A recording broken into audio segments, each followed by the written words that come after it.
Hello hello नमस्ते।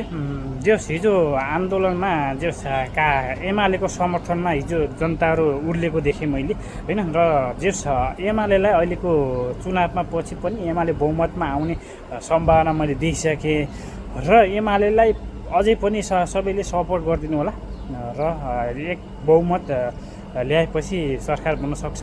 र अझै पनि जस जेनजीले हटाएको कुनै विदेशी दलालले कुनै उसले गर्दाखेरि यो सरकार हलेको जस्तो अनुमान लागिसक्यो र जनताको विश्वास अझै पनि एमालेमाथि रहेछ। र जतिले एमालेलाई समर्थन गर्न चाहनुहुन्छ सबैजनाले कस्तो लाग्छ अबको चुनावमा पनि पक्कै पनि एमाले अगाडि आउनेछ।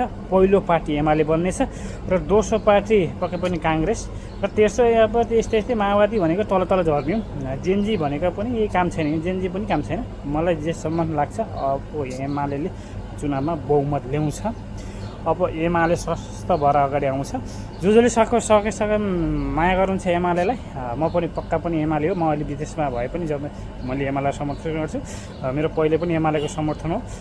र साथीहरूले मैले यहाँ समर्थन गर्दाखेरि जेनजीले सरकार ढलाउँदाखेरि मलाई धेरै साथीहरूले मलाई धेरै हेपेका थिए। अहिले अर्घाखाँचीमा जियोस् एमाले कार्यक्रम गर्यो, त्यहाँ जनताले विश्वास पनि गर्यो।